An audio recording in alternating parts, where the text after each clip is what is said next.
Aloha, pessoal! O projeto Marcas de Combate, 5 minutos de mulheres que correm com os lobos. História dos sapatinhos vermelhos, armadilha número 2. A velha secarrona, a força senescente. Então ontem a gente falou sobre a representação dessa senhora na história. Qual é o arquétipo que ela está representando? Ela está representando as ideias do status quo, as ideias do coletivo. Aí então, qual que é a nossa missão aqui para a gente não cair nessa armadilha? Claro que durante a vida a gente vai frequentar diversos grupos. O importante é a gente saber selecionar as ideias que o grupo nos traz, quais delas têm a ver com a gente e quais delas a gente não vai adotar. Então, como que a gente vai responder e não reagir às solicitações que o coletivo faz para nós, os diversos coletivos que a gente frequenta, certo? Então, eu vou continuar aqui ainda nessa parte no livro. Então, o vento virou a página. Então, o que acontece, né? Se a gente entra num grupo e a gente começa a adotar o comportamento do grupo sem passar pelos nossos paninhos lá da cautela, da perspicácia, do bom senso e da firmeza, se a gente começa a adotar sem crivo toda a demanda de comportamento que aquele grupo faz para nós, a gente começa a ficar com fome da nossa própria maneira de viver, tá? Então, independentemente de quaisquer influências ou afiliações com grupos, nosso desafio em defesa da alma selvagem e do nosso espírito criador consiste em não nos fundirmos com o coletivo, mas em nos distinguirmos dos que nos cercam, construindo pontes até eles à nossa escolha. Então tem coisas que a gente vai adotar sim, são aprendizados, são maneiras diferentes e que não ferem o nosso sistema de valores. E outras a gente não vai adotar, mas a gente pode construir essa ponte de relacionamento com o outro sem feri-lo e sem nos ferir. Esse é o cuidado que a gente tem que ter. Nós vamos decidir quais pontes irão se solidificar e ter muito movimento, que quer dizer muita interação, muita troca, e quais permanecerão em esboço e vazias. Então, algumas relações aonde tem tudo a ver com você, você vai ter uma comunicação intensa, contato intenso, uma troca intensa. Outras relações que você talvez tenha, né, seja obrigada a manter, você vai ter um certo distanciamento, e outras você nem vai construir a ponte porque não tem nada a ver com você. E tá tudo certo, ninguém tá dizendo que aquilo ali tá errado, só não combina com a gente, tá?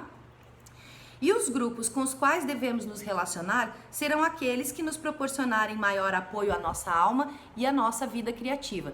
Então é muito comum você ter alguma ideia, principalmente quando a ideia é inovadora, e o status quo, que é o coletivo como está, não gostar disso, porque não quer mudar. Então é muito comum que nesse momento você seja muito criticado.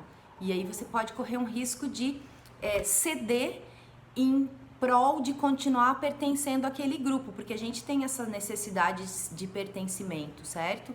E quando a gente faz isso, começa a fome daquilo que eu pensava e de como eu vivia antes. Esse é o cuidado, porque a gente tem que ter. Por quê?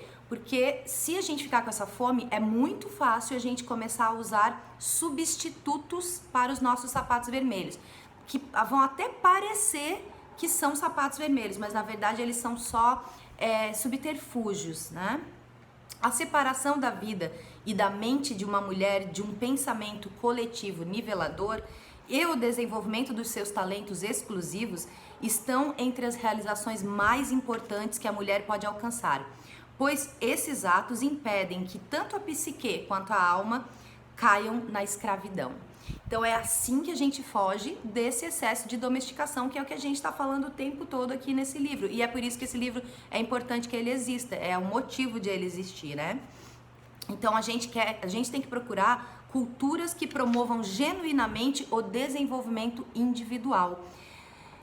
Não pode ter dentro dessa cultura uma classe de escravos de qualquer grupo ou qualquer sexo. Quando a gente está falando disso, a gente está falando aqui também se aplica totalmente aos homens, certo? Então, quando a gente, se nós nos afastarmos da nossa vida real e pulsante e entrarmos na carruagem dourada da velha senhora sem vida, que é uma que só segue o status quo, estaremos, na verdade, adotando a persona, que é aquela maneira de se manifestar no mundo, e as ambições dessa frágil perfeccionista. Por que perfeccionista? Porque tudo que é status quo, que não permite nenhuma inovação, acha que já chegou no melhor dos mundos. Então, esse é o perfeccionista, né? Acha que já é perfeito. Então, como todo animal em cativeiro, caímos numa tristeza que leva a um anseio obsessivo. A gente começa a ficar triste e começa a ficar obcecado por recuperar aquilo. Muitas vezes caracterizado como uma inquietação sem nome. Você só se sente inquieta, ansiosa, incomodada, mas não sabe nem perceber da onde está vindo essa inquietação. Daí em diante, corremos o risco de nos agarrar à primeira coisa que promete fazer com que voltemos a nos sentir vivas. E é assim que a gente pode vir a desenvolver comportamentos compulsivos, que é o que trata este capítulo aqui.